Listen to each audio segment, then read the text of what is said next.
Greetings, brothers and sisters. Greetings. First and foremost, before we get into this word, we must acknowledge our Heavenly Father, Yahweh, through His only begotten Son, Yahushai, for allowing this word to come out. And I hope you sincere, brothers and sisters, man, are truly edified by today's word. And the name of today's word is going to be called Biblically Speaking on the Real Understanding of Man and His Wife Becoming One Flesh.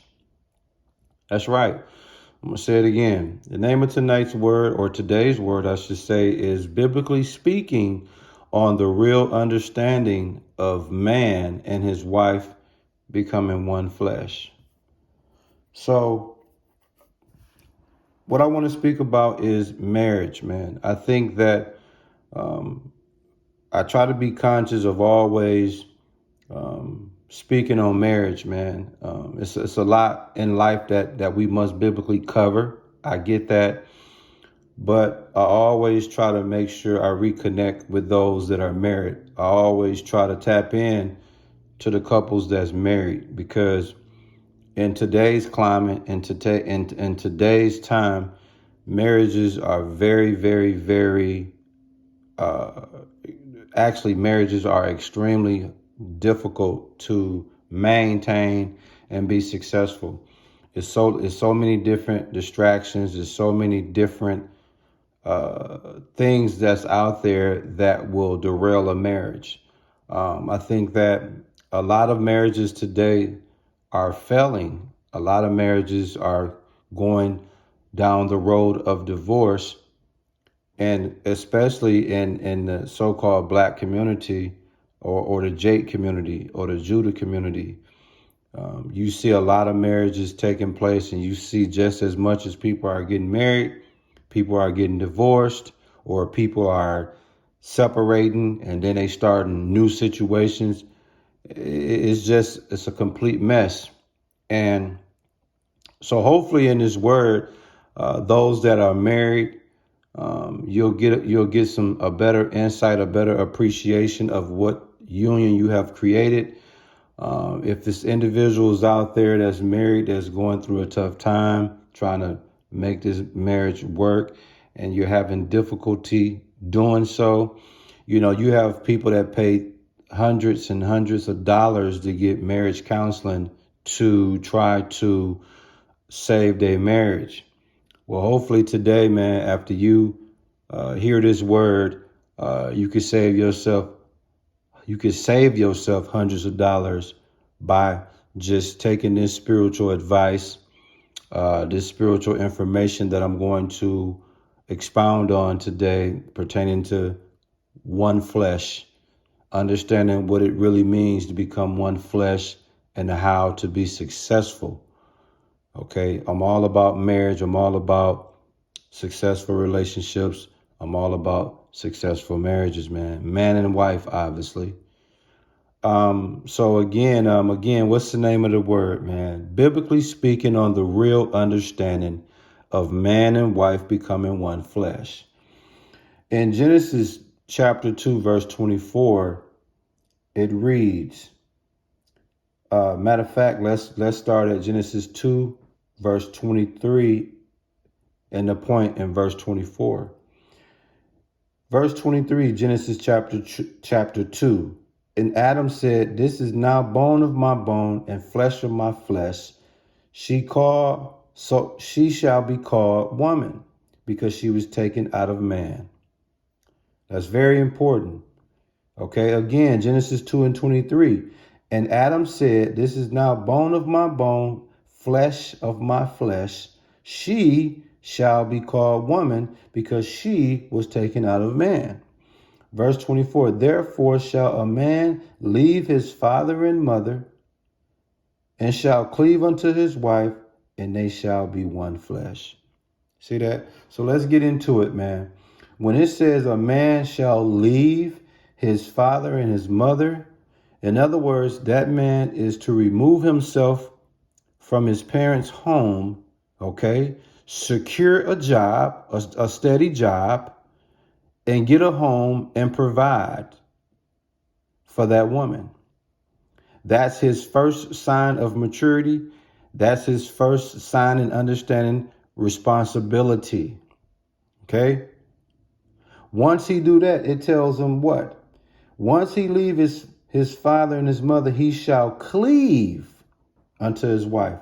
In other words, he shall stay loyal and affectionate and physically connected with her. Okay? And they shall be one flesh. So we're going to get into the one flesh. What you see on the screen is man and wife. But the bigger picture is what you see is one flesh. This is what one flesh looks like. What you see on the screen, this is a beautiful example of what one flesh looks like. One flesh is, okay, it's part of the matrimonial connection. What you're looking at is on the screen as part of the matrimonial connection that the Lord created. And that's man and woman being united into one. So what you see on the screen is the biblical institution of one flesh, which is man and woman uniting into one as part of their matrimonial connection. It just told you in Genesis 2, verse 23, that the Lord made woman from man.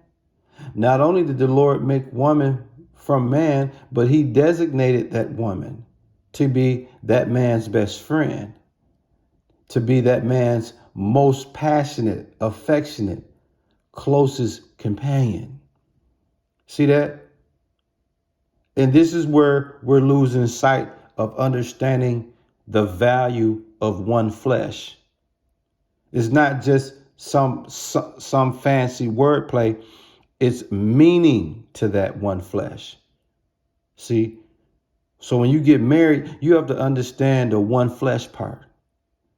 That's why it says in Matthew 19, listen to what it says in Matthew 19, verse 6. It says, wherefore they are no more twain. Okay, they are no more twain. In other words, they are no longer two, but come together as one.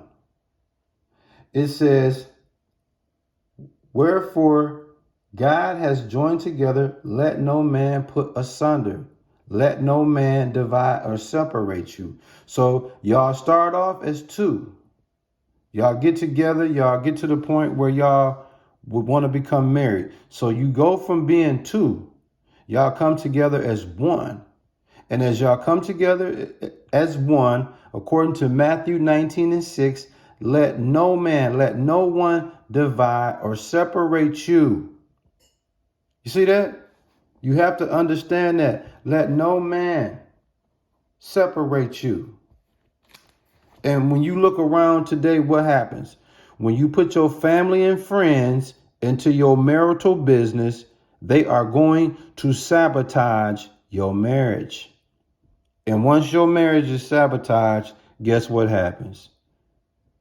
It's heading down the avenue of divorce. And when the Lord originally instituted marriage, divorce was not part of the equation. So it's very pivotal, it's very crucial, it's very important that you understand the value and the prestigeness of being one flesh. You see?